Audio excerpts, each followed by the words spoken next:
Santhosh stood stunned, looking at the woman standing before him. She was stunningly beautiful. When she came closer and sat beside him, he was lost in some world. At the bus stand, there was no one else except the two of them. The scent she wore pulled him out of his imaginative world. Seeing her stirred a wave of uneasiness in his heart, but he controlled it and tried to divert his mind elsewhere. However, she came even closer and sat beside him. "Why are you sitting here alone?" she asked. "I'm sorry, but I don't know who you are," he replied. "Me?" she said, leaning on his shoulder in a possessive manner and gently pressing his shoulder. "Please stay away," he said, moving a little farther. "Come on, man. Why are you moving away?" she said, getting up, holding his arm, and forcing him to sit close to her. "You've misunderstood me. I'm not that kind of person," he said nervously. "Not that kind of person? What do you mean?" she asked. He felt embarrassed to answer. Smiling, she said, "Are you ashamed to say I'm a prostitute?" At that, he replied, "It's not that. I was just waiting for a bus. That's all," he stammered. "What's your name, handsome boy?" she asked, playfully touching his head. "Santhosh," he said. "Santhosh, I see a lot of sadness on your face. Don't hide it. It's already 12 o'clock at night. I've been watching you for the past hour. You've already missed about 7 or 8 buses. So I think you're troubled by something," she said. "Even if I tell you, can you solve my problem?" he asked. "Try me," she said, pulling out a cigarette from her pocket in the chilly December night in Bangalore. She lit it with a lighter and began smoking. "Tomorrow is my divorce hearing. I have to divorce my wife. I don't want to, but she's having an affair with another man. She loves him a lot, it seems. She's been in love with him since her college days, it seems. She married me because of her family's pressure. Now she wants to leave me. On top of that, she's demanding 10 lakh rupees as alimony," he said, sharing his personal pain with her. She began laughing. "This isn't new to me. Let it go. The number of divorced customers like you visiting us prostitutes is increasing daily," she said. The smoke she exhaled swirled in the cold night mist. "Miss, you haven't told me your name," he asked. "What's in a name? What will change because of it? In our line of work, we change names every day. You can call me by any name you like," she said. "Please don't misunderstand me. But why do you come into this profession?" he asked. "Santhosh," she said, tossing her cigarette to the ground. "Forget my name and why I came here. Now tell me your story. Are you coming with me or not? This is my duty time. I've already wasted enough time talking to you," she said. "I've already told you," he said. "Okay, but in 10 more minutes, another bus will come here. Board that bus and leave. This area isn't safe," she said and walked away. Talking to her for those few minutes brought Santhosh a little relief. He felt it would have been nice if she had told him her name. Shortly after, a bus came and he boarded it to go home. The next day in court, there were serious discussions. Even though they requested a reduced alimony, the judge did not agree. However, the court gave him a year's time to pay the amount. Finally, both he and his wife were granted their release. It was something he had never wanted. His wife looked beautiful, but her heart was not with him. Even after marriage, her chats with her lover continued. One day, when Santhosh found out, he confronted her, and she admitted everything. She then asked for a divorce. Left with no choice, he agreed. 6 months of this ordeal had come to an end today with their release. By the time all the court proceedings were completed, it was night.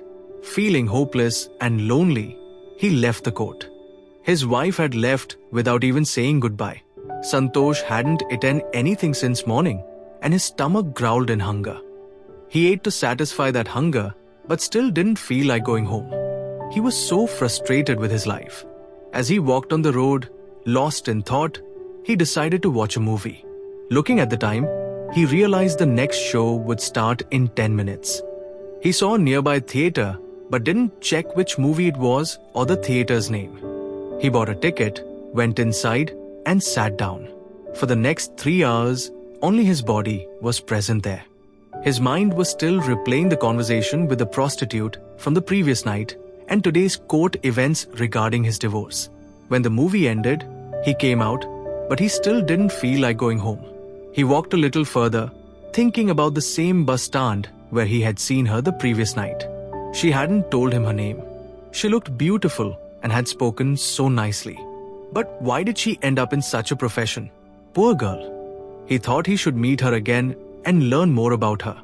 For the past 6 months, Santhosh had been going back and forth to court and had completely forgotten how to smile under all the stress. When she called him the previous night, he had said, "I'm not that kind of person," and walked away. Now, he wondered what she would think if he went to meet her again. However, her profession was prostitution. She wanted money, and he wanted peace. In this scenario, what she thought or what he thought wouldn't matter much. Gathering his courage, he walked to the bus stand. This was the exact spot where he had seen her the night before. This was where they had sat together. This was where she had been smoking her cigarette. How much determination would it take for a woman to choose such a profession? His thoughts swirled around her and the circumstances that might have led her to this life. He looked around the road in every direction but couldn't find her. By now, the activities of the prostitutes had begun, but she was nowhere to be seen. Feeling dejected, he turned around to leave. But to his surprise, there she was, standing under a lamppost in the distance. She was smoking a cigarette, letting her long hair flow freely, and wearing an incredibly attractive red saree. His happiness knew no bounds. On that road, there were other women dressed even more elegantly than her, but none of them could evoke the desire in him that she did. He walked up to her. She was talking to her friend. "Hello." "Excuse me," Santhosh said. She turned around. "I'm Santhosh. Don't you remember me? We met last night," he said. "Oh, Santhosh. So, did you come here just to talk again? Or are you here for some business?" She asked bluntly, without any hesitation. He felt embarrassed. Moreover, he didn't know how to answer her question in front of her friend. "Hey Shashi, why are you like this?" Poor guy. Look at his face. It's obvious he's new to this, her friend said, laughing. Maybe he's new. But last night, he said he's not like that and walked away. Now he's back again. "That's why I asked," Shashi said. "Tell me, who wouldn't fall for your beauty? If you don't want him, tell me. I'll handle him," her friend said. No, leave it. I'm here," Shashi said as she held his hand and started walking away with him. "Should we go to your place? Or should I arrange a room? But for the room, it's 500 extra. My charge is 2000 rupees, so altogether, it's 2500. "No bargaining," she said. Her words made his body heat up. Her touch left him speechless. Whether it was fear, shame, or something else, he couldn't speak. She asked again, "Where do you want to go?" Shashi asked. He gathered courage and said, "Let's go to my house." He had come with the intention of talking to her for a while and then leaving. But now, the thought that he was going to spend the night with a prostitute felt unbelievable. He couldn't fathom how his life had come to this point. While he regretted the situation, he also found a strange sense of comfort in her company. Shashi, a beautiful name. As she held his hand and led the way, his heart felt lighter. The sound of the anklets she wore stirred his emotions. Shashi called an auto driver she knew. Both of them got into the auto and headed towards Santosh's house. Throughout the ride, his gaze never left her. The red sari she wore, the bangles on her hand, everything about her mesmerized him. When the auto stopped in front of Santosh's house, his anxiety increased.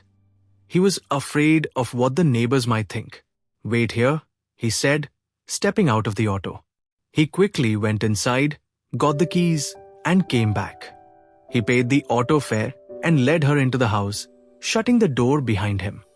His heartbeat was so loud he could hear it in his ears. "Shashi, do you want anything?" he asked. "You're the one who needs something, not me. Look at how scared you are."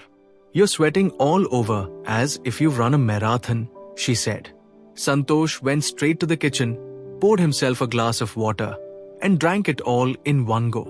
He felt a little calmer. Shashi sat on the sofa. Why are you so scared, Santhosh? You're a married man. This isn't something new for you, she said. Santhosh came and sat beside her. She wrapped her arms around his neck. Shashi, today I finally got my divorce. I'm free from her. But let me tell you something. It's been a little over a year since our marriage. But not once did she share her body with me. I never forced her. I kept thinking, maybe today things will change, or maybe tomorrow. But nothing ever changed. 2 months after the wedding, she left the house. Later, I found out that she had married me under family pressure and never really wanted to be with me. When she asked for a divorce, I agreed, thinking there was no point in continuing a marriage when neither of us was happy. But she took advantage of my decency, he said, his emotions overwhelming him.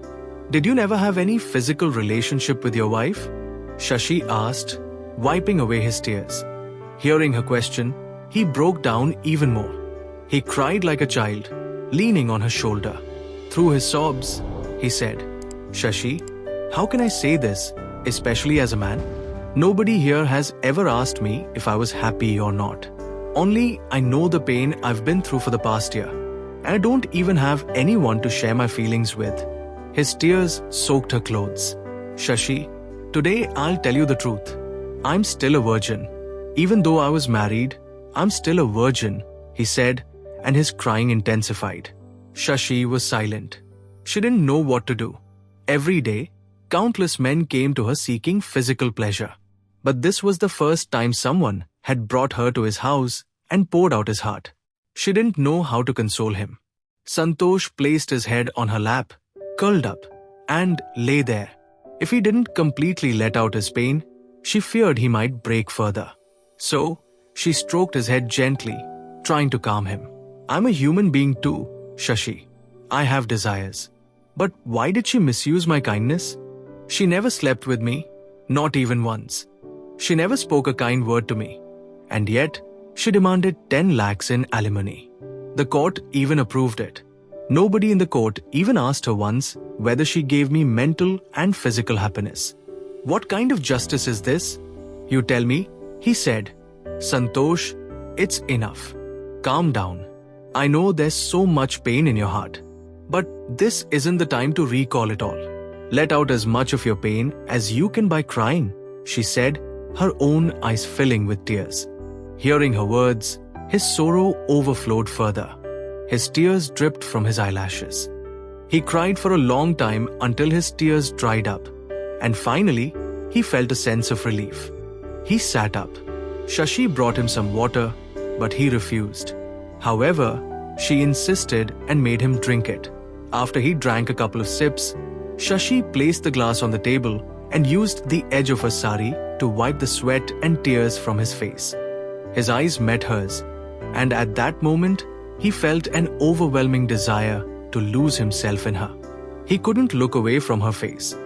His hands instinctively moved to her shoulders, holding her. Slowly, he leaned closer to her cheek and kissed her. Then, gently, his lips touched her soft, red lips. In that instant, all his pain seemed to vanish. The kiss deepened as their lips pressed harder. Both of them were lost in their passion. The scent of her perfume heightened his emotions even more. They embraced each other tightly and moved toward the bed. Shashi guided him without words, teaching him the right way to express his emotions. They removed their clothes and lay on the bed. For the first time, Santhosh felt truly alive. Her soft body warmed him, filling every inch of his being with passion. They surrendered themselves to the ultimate ecstasy, their breaths merging as one. Their bodies became one, sharing the most intimate experience of their lives. For Shashi, this was the first time she experienced real intimacy. She realized that physical connection wasn't just about the body, but also about the merging of minds, emotions, and souls. After a long time, both Santhosh and Shashi lay in each other's arms, exhausted yet at peace. Tears filled Santosh's eyes again. "Why are you crying now?" Shashi asked, noticing his tears. "These aren't tears of pain, Shashi. These are tears of joy. They say if you marry a woman from a good family, you live a happy life. But that didn't happen in my case. I had to find my happiness through a prostitute. Isn't it ironic?" He said. "Shashi, I didn't call you prostitute in that way. Don't misunderstand me," she said. "It's okay, Santhosh. You're speaking the truth. I understand. Until now, everyone treated me the way they wanted. But today, you treated me differently. The way you behaved with me made me feel like a human being again. Trusting a prostitute and sharing your deepest emotions with me is not an ordinary thing. Sharing my body with a man like you is my fortune," she said. "In that case, can I ask you one question?" he asked. "Ask. I won't ask why you came into this profession. But didn't you ever feel like getting married and leading a normal life like others?" he asked. "Who would marry someone like me, Santhosh? I'm just a fruit that people remember only when they want it. Once eaten, I'm discarded like a rotten fruit. That's my life," she said. "Why do you think like that? I believe you're a good person. If you're a flower, I'll marry you," he said. Shashi stood up in shock and said, "Don't think like that, Santhosh. How can you marry someone like me and live a respectable life in this society? You're a good man. You deserve a good wife." She hugged him tightly and lay beside him, choosing to remain silent. After that night, for the next month, their physical relationship grew stronger. The intimacy between them deepened, and Santhosh developed a stronger desire to marry her. But Shashi still believed she wasn't good enough for him. One Sunday, Santhosh decided to take a day off and go out with Shashi. He wanted to escape the city for a while and take us somewhere peaceful. Riding on his bike with no destination in mind, they just wanted to explore. On the way, they saw a temple. He stopped the bike, and they both decided to go inside for darshan. It was a temple dedicated to a divine power, with only a few people sitting inside. They prayed and came out, sitting on a stone bench near the temple. A saint sitting nearby on the temple wall noticed them and called out, "Come here." They approached him and sat down. "What brings you both to the temple? Where are you from? And what do you do for a living?" the saint asked. "We're from Bangalore. I work in a company there. It's Sunday today, so we just decided to go out. We came across this temple and thought we'd seek blessings before continuing our day," Santhosh said. "And your wife? What does she do? Do you have children?" the saint asked. Both of them were silent. "Don't hesitate. If you share your troubles with me, maybe I can help you. Don't worry, I won't share this with anyone. If the goddess is making me speak to you today, it means there's something serious," he said. Shashi gathered her courage and said, "Swami, I'm a prostitute. He wants to marry me, but I've tried telling him multiple times that it's not possible. How can I marry him and face this society? Please, Swami, make him understand." The saint laughed loudly and said, "It's not him who needs to understand. It's you. Who told you prostitution is a lowly profession? If there were no prostitutes, what would men who couldn't marry do? Would everyone live like saints? Without prostitutes, this world would have witnessed countless atrocities. That doesn't mean I support or oppose prostitution. Every living being in this world is born with a purpose. Your purpose until now was to be in this profession. That phase of your life is over. Now, it's time for you to lead a married life. Where will you find a better man than him? He knows your truth and still wants to marry you. If you reject him, you'll be the biggest fool in this world." The saint got up, took both of their hands, and led them to a sacred tree in the temple courtyard. From the tree, he untied a Mangal Sutra that someone had tied there as an offering. He handed it to Santhosh. "Jai Shakti," the saint said, applying kumkum to both their foreheads and the Mangal Sutra. "Go ahead, tie it," he told Santhosh. Santhosh, without saying a word, tied the Mangal Sutra around Shashi's neck. Shashi finally surrendered herself to Santhosh. Everything felt like a dream to her. The saint's words echoed in her heart. She realized she had been wrong to reject Santhosh's love all this time. Shashi thought to herself, "This saint's words are true. If I live for society, when will I find myself?" This man, who knows everything about me, didn't hesitate or feel disgusted by me. Instead, he wants to marry me with so much love and respect. And here I've been, ignoring his words for months. I've been stuck in my illusionary world. How long will this youth stay with me? 10 years? 15 years? After that, who will even look at me? She realized the truth. What a person needs in life isn't just physical pleasure or living for society. I need a life filled with love, a life I've never experienced before, a life that only this man can give me. As these thoughts filled her mind, tears rolled down her cheeks. She wiped them away. Both of them touched the saint's feet for blessings. "May you live happily for 100 years, the saint said. Santhosh and Shashi hugged each other tightly. They felt as if the barriers between them had finally broken. When they turned to look at the saint again, he was nowhere to be seen. They looked around, searching for him, but he had disappeared. Santhosh went back to the spot where the saint had been sitting. He wasn't there either. Confused, they approached a person who had been sitting nearby.